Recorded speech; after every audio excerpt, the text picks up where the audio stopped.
Number 10. The space music nobody asked for. Picture this. Astronauts, brave pioneers of the final frontier, floating above Earth with all the calm confidence of sci-fi heroes. Then suddenly, out of nowhere, they hear music. Not Bach, not Beyoncé, not even elevator jazz. No, we're talking eerie, whistling space music straight out of a horror movie soundtrack. In 1969, during Apollo 10, astronauts orbiting the moon reported hearing these bizarre, otherworldly sounds through their headsets. It wasn't static, it wasn't just feedback, it was like a cosmic flute recital, except the flautist was an eldritch void monster. These astronauts, who were literally practicing for the first moon landing, had to sit there and pretend they weren't auditioning for the next Exorcist movie.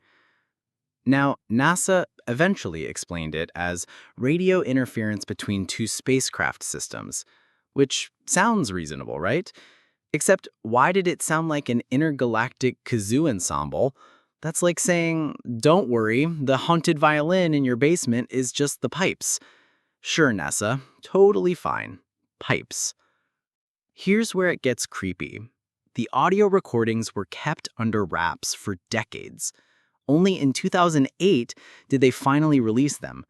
So for nearly 40 years, NASA basically said, oh yeah, remember that time our astronauts heard ghosts singing in orbit? Nah, not important. That's the equivalent of your friend casually forgetting to mention that their house is built on an ancient burial ground. Psychologically, this hits at something deeper. Your brain hates unexplained sounds. It's wired for survival. Hearing weird noises in the dark made your caveman ancestors either run or invent demons. For astronauts, though, there's nowhere to run. You're stuck in a tin can, 238,000 miles away, with the universe humming like a bad sci-fi synthesizer. And imagine being those astronauts when they came back to Earth. You tell people, hey, we heard space ghosts. And NASA like, shh, don't ruin the moon landing press tour. It's like going to the scariest haunted house of your life, then being told, please don't tweet about it, we have sponsors. So yeah, space isn't silent. It sings. And apparently, it sings in the key of nightmare. Number 9. The face on Mars. Ah, Mars, our dusty red neighbor, the place where science and conspiracy theories hook up and make weird little alien babies. In 1976, NASA's Viking 1 orbiter snapped a grainy black and white photo of a mountain on Mars. But not just any mountain. This one looked like a giant human face staring straight into the camera like it was about to ask you to update your car's extended warranty. The tabloids lost their minds. NASA scientists were like, it's just shadows. But the picture, my God, the picture looked like something out of Stargate. 2 eyes, a nose, a mouth. Boom! Alien civilization confirmed. Except not. Here's the thing. Your brain is obsessed with finding faces. It's a psychological quirk called a pareidolia. You've probably seen Jesus in a tortilla or a power outlet that looks like it's screaming in agony. That's your brain doing its everything has a face trick. Evolution made us this way because noticing faces was important for survival. You know, like, hey, is that a predator? Oh, no, just a bush. Never mind.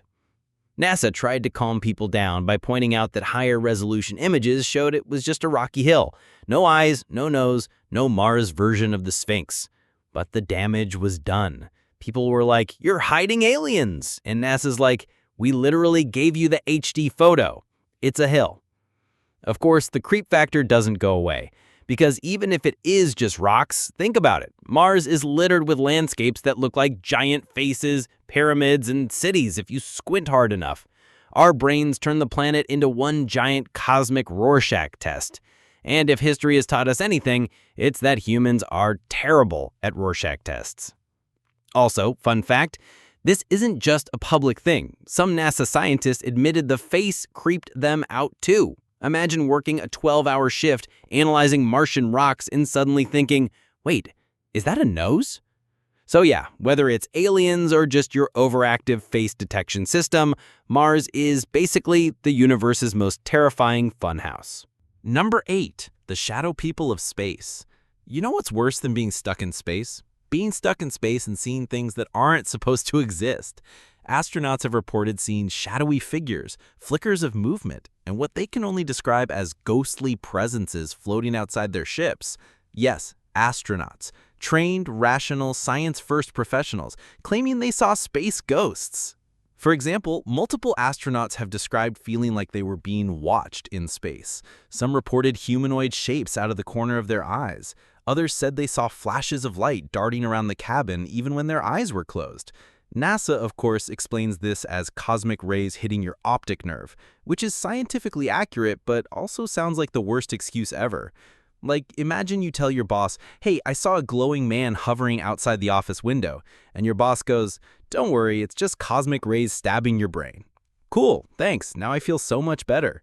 Psychologically, this isn't that shocking. Isolation plus sensory deprivation messes with your brain. You start hallucinating, making shapes out of random flashes of light, hearing whispers in the silence. Basically, your nervous system throws a rave without your permission. And the worst part? You know it's fake, but it feels real.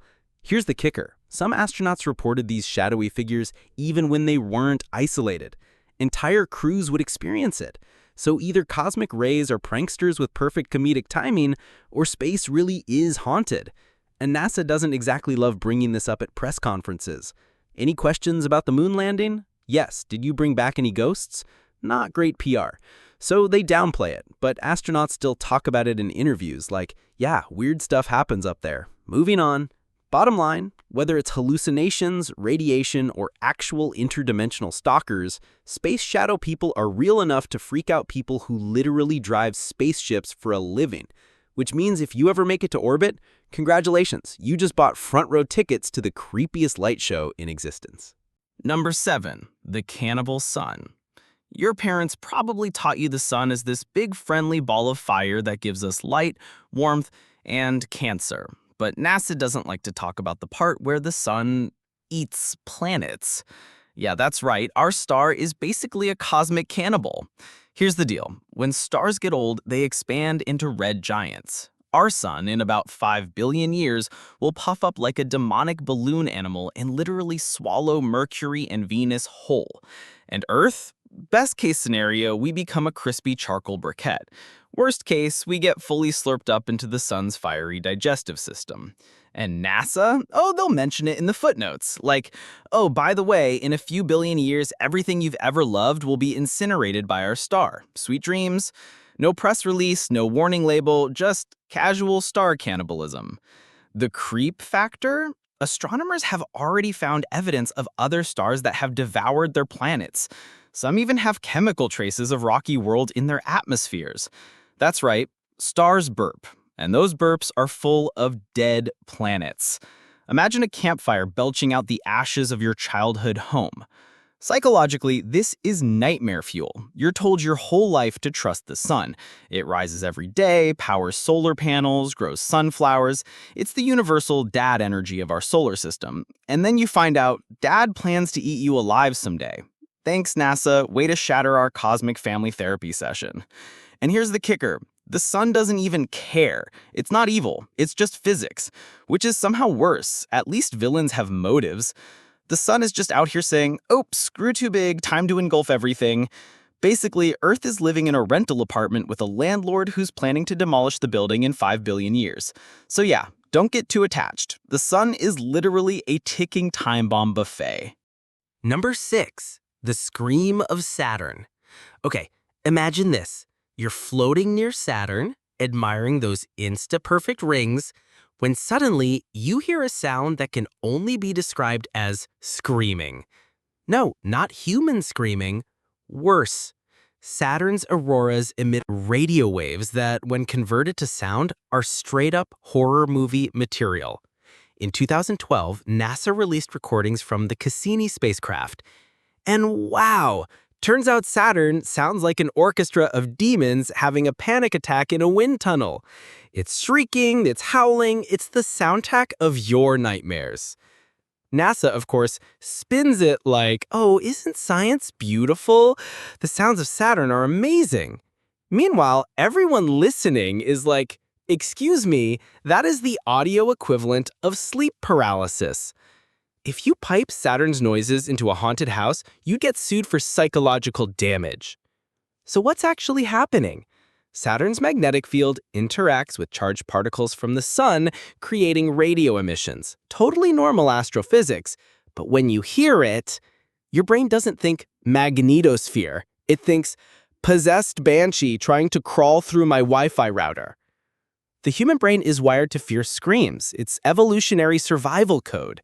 High-pitched wails meant danger, predators, disasters, angry cave parents yelling at you for eating the last mammoth rib.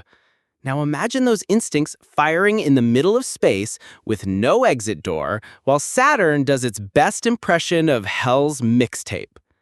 And NASA doesn't exactly bring this up in kindergarten space units. Saturn has rings, moons, and also shrieks like a dying ghost. Any questions, children? No wonder they keep that one buried in the files.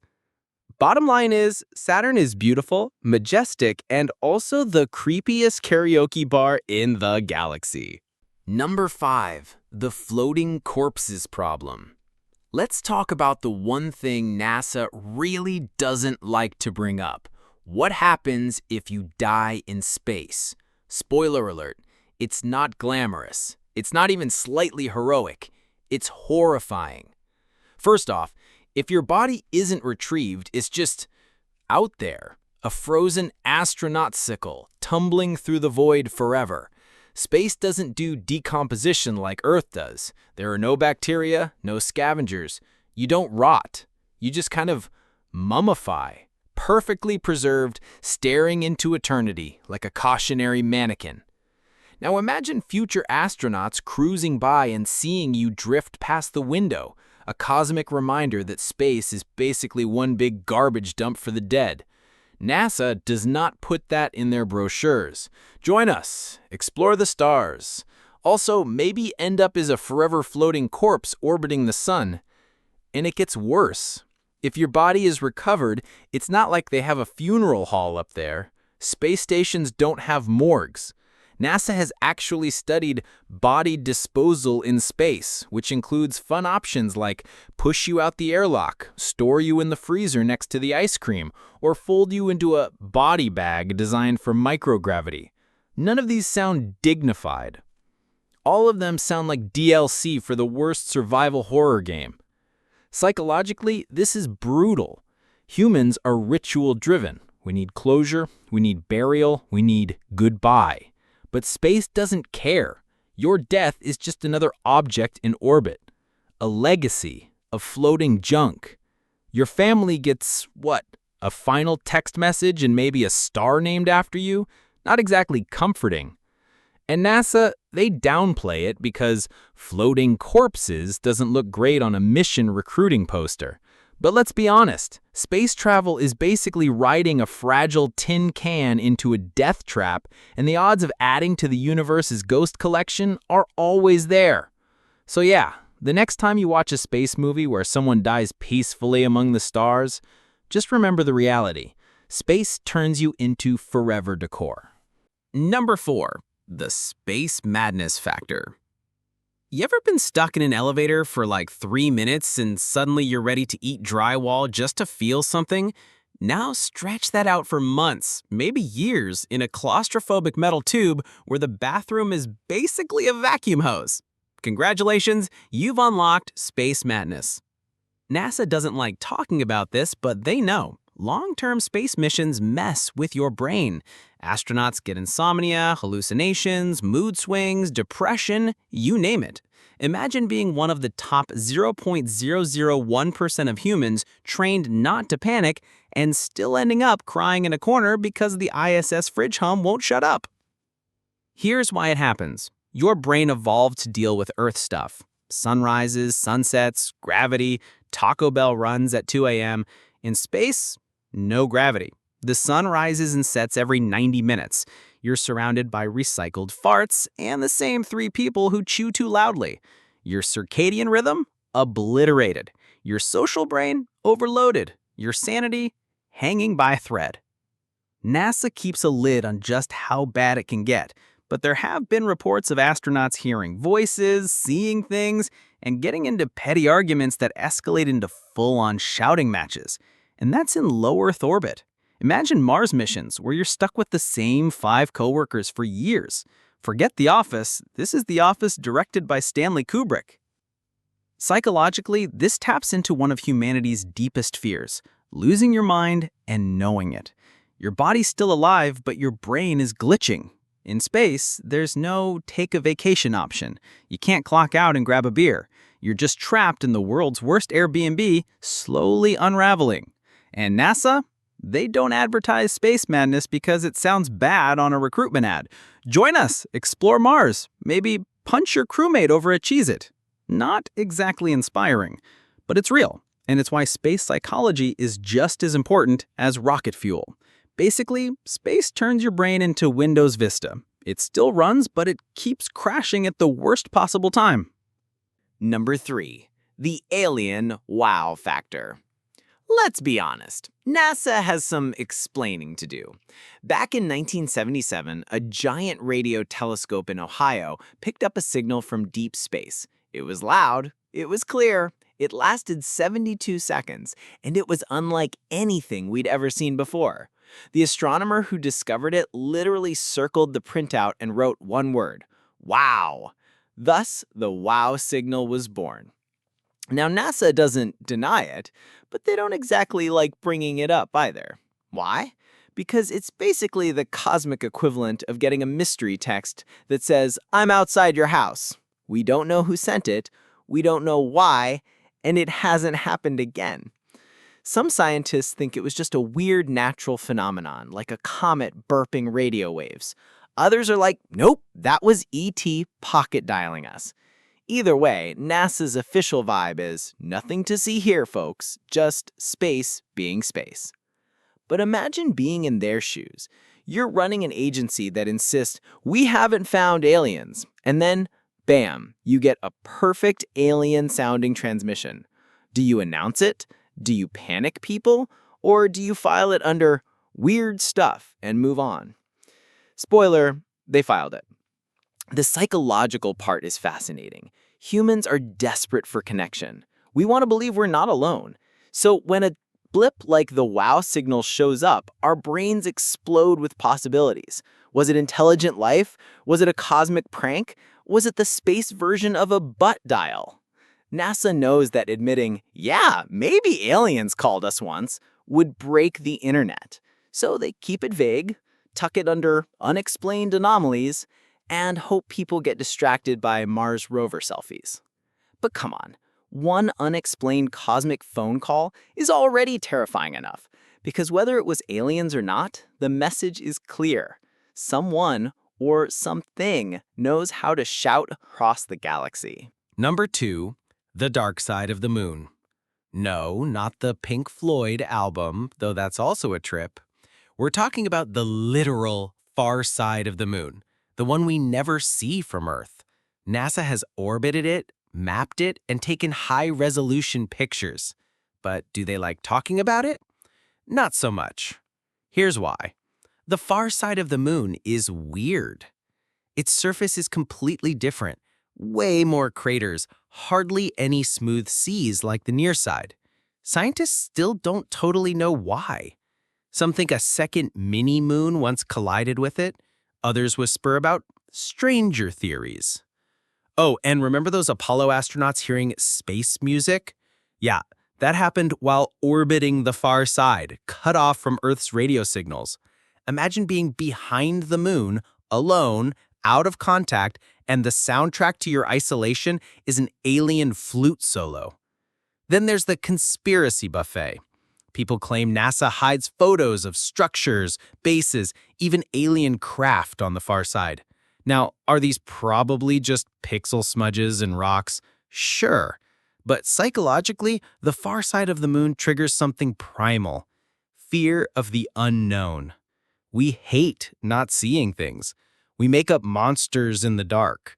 And the far side of the moon is literally the biggest cosmic dark corner in our backyard. NASA downplays it because mystery is not a great look for a science agency. But the truth is, even if there aren't alien outposts, the far side still creeps people out. It's the moon we can't see. The the silent twin that's always hiding. Basically, the far side is space's way of saying, you'll never really know me. And that's unsettling as hell. Number 1. The universe wants to kill you. All right, let's cut the small talk. The creepiest thing NASA doesn't like to talk about isn't a ghostly sound or a frozen corpse or even Saturn's demonic karaoke night. It's this. The universe is actively trying to murder you. Here's the truth bomb. Space is not friendly. It's not the Star Trek utopia with latte machines and diplomatic alien handshakes. It's a death trap. Every inch of it. Radiation, deadly. Micrometeoroids, traveling bullets. Black holes, galactic garbage disposals. Gamma ray bursts, instant barbecue. The list goes on, and NASA knows it. But here's the creepy part. Earth's little blue bubble of life is the exception. Everywhere else, pure hostility. And the universe isn't subtle about it. Did you know the Milky Way is littered with rogue planets? Giant, Jupiter-sized orbs just drifting through space with no star, no orbit, just darkness. Imagine bumping into one of those. It's the equivalent of crossing a highway blindfolded and hoping you don't get hit by a cosmic truck. And NASA doesn't really sit kids down to say, hey, space is basically the Hunger Games, but with less mercy. Instead, they polish up Mars rover selfies, show Saturn's rings, and avoid bringing up that one rogue asteroid that could end civilization next Tuesday. Because here's the thing. People don't want to hear that existence itself is a precarious accident. Psychologically, that's too much. Our brains crave safety. We evolved to fear lions and cliffs, not invisible death rays from across the galaxy. When you confront that reality, it fries your circuits. So NASA, understandably, filters the cosmic horror. Because if the average person realized just how fragile our planet is, half of humanity would never leave their blanket forts again. But here's the irony. The very fact that the universe wants to kill you makes our existence kind of miraculous. Against every possible odd, Earth carved out a safe bubble. And that's the one creepy thing NASA never shouts from the rooftops. Survival itself is the biggest mystery of all. So the next time you see a gorgeous NASA photo of a nebula, remember, it's not just pretty, it's a cosmic keep out sign written in starlight. That's all for today. I'll be making similar videos in the future. Subscribe to see them.